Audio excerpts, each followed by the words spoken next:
Vem comigo para o terceiro episódio de Conhecendo o Verbo. No devocional de hoje, nós leremos o capítulo 7, 8 e 9 de Gênesis.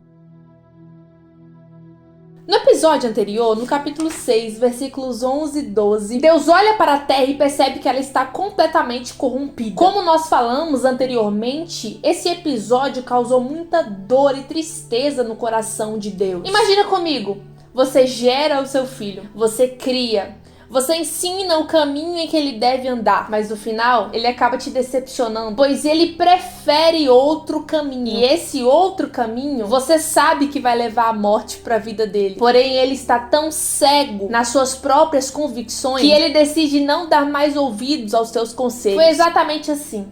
Deus criou o homem e a mulher. Deus os conduziu e os ensinou. Arquitetou um plano perfeito de relacionamento. Só que o homem simplesmente desprezou os planos de Deus a dar ouvido à sua própria carne. O título do capítulo 7 é Dilúvio, trazendo aqui a consequência da multiplicação do pecado na humanidade. E o Senhor disse a Noé: vem tu e toda a tua casa para dentro da arca, pois a ti eu vi como justo diante de mim nesta geração. Independente de tudo que o mundo fazia, do poder ter entrado no coração do homem, da carne, dos desejos carnais, do coração, Noé não se deixou contaminar e protegeu a sua família de toda aquela contaminação, de todo aquele pecado. E o que faz jus a essa hermenêutica é que no versículo 1 do capítulo 7, Deus diz: vem tu e toda a tua casa para dentro da arca. Embora Deus tivesse ordenado para que um casal, macho e fêmea de cada espécie de animal estivesse dentro da arca, Deus também especifica que 7 casais específicos de animal, macho e fêmea, entrassem na arca. Esses seriam os animais puros. O conceito de animal limpo e puro é essencialmente que esses eram os animais apropriados para consumo humano. E apenas esses animais poderiam ser oferecidos como sacrifício a Deus. E no versículo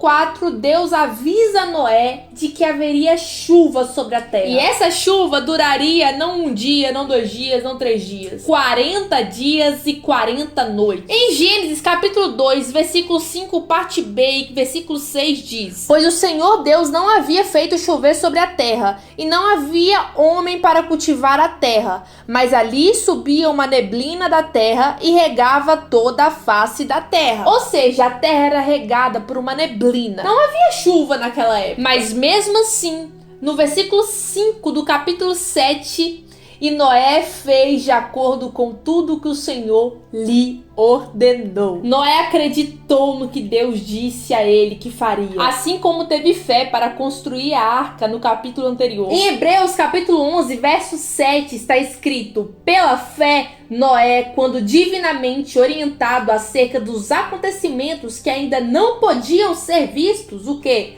A chuva, movido por santo temor, construiu uma arca a fim de salvar sua família. Noé acreditou no projeto de Deus. Tanto a chuva quanto o barco eram inéditos. Imagina que o povo daquela época não deve ter pensado e falado mal de Noé porque ele seguiu e obedeceu a voz de Deus. Um ponto interessante aqui é que depois que todos os animais entram na arca, incluindo a família de Noé e Noé, quem fecha a porta não é Noé. Está escrito que foi o Senhor que fechou aquela porta. Isso reflete a soberania de Deus e também na firmeza de seu juízo. Assim também acontecerá quando o noivo vir buscar a sua igreja. Aquele que ficar para trás e bater na porta ouvirá do noivo: não vos conheço. Como eu disse, Deus é o Criador. Ele é o único que pode dar vida e tirar a vida. E choveu 40 dias e 40 noites. As fontes do grande abismo foram rompidas e as janelas do céu foram abertas. O que me deixou mais impressionada é que a água cobriu os montes. Mas não só cobriu os montes, como ficou 6,15 metros acima dos montes, que é referente aos 15 côvados que a Bíblia menciona. Isso porque os humanos poderiam subir as montanhas para se salvar, e também porque existia animais e vegetação nas montanhas. E o Senhor deixou claro: eu quero destruir tudo. Tô indignado com isso. Conjectura minha, não criei o ser humano pra viver assim. E no último versículo do capítulo 7, está escrito que as águas ficaram sobre a terra por 150 dias. Creio eu que os 40 dias estão inclusos nessa conta. A gente costuma cantar chuva de graça, mas eu te garanto que naquele dia a última coisa que aquele povo cheio de pecado queria ver era a chuva. A chuva foi a aplicação do juízo de Deus naquele dia. Seguimos. E 5 meses após o início do dilúvio,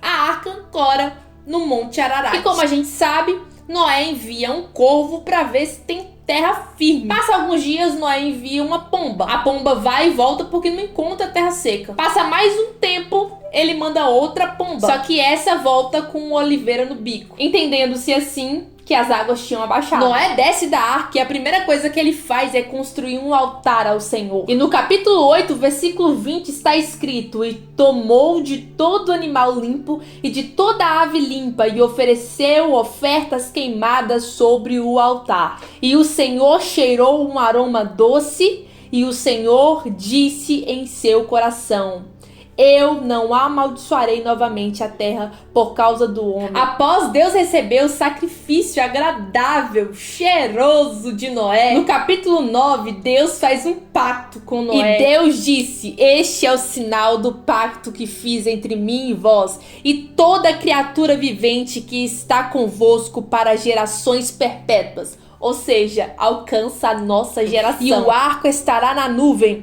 e eu olharei para ele, para que eu me lembre do pacto eterno entre Deus e toda criatura vivente, de toda a carne que está sobre a terra. E esse arco é aquele que a gente vê toda vez que chove. É o arco celeste, mais conhecido como arco-íris. O arco-íris não é um símbolo de orgulho, não é um símbolo de pecado. O arco-íris é uma nova aliança que Deus faz com o homem após o pecado. Simboliza a obediência de Noé para com a ordem que Deus deu a ele. É providência, é misericórdia. Após isso, todo mundo desceu da arca e Noé virou lavrador, plantou uma vinha. Só que Noé não vigiou e ficou embriagado. E todo mundo sabe que quem bebe demais perde a consciência do que tá fazendo. Então Noé fica nu dentro da sua tenda. E como a gente já viu no capítulo 1 de Gênesis, o ser humano estava nu no início por conta da inocência. Quando o pecado entrou no mundo, perdeu-se a inocência. Agora passou a ser vergonha, o corpo está descoberto. Só que pra completar, Cã, o filho dele, vê ele nu e em vez de cobrir o pai ou ficar envergonhado por estar vendo o pai nu, ele vai chamar os dois irmãos sem Jafé pra ver o que estava acontecendo. Uma desonra completa com o seu pai, sem contar uma falta de vergonha na cara dele. Sem Jafé, meio que viram o rosto e vão cobrir o pai com alguma coisa que eles tinham. E aqui está a diferença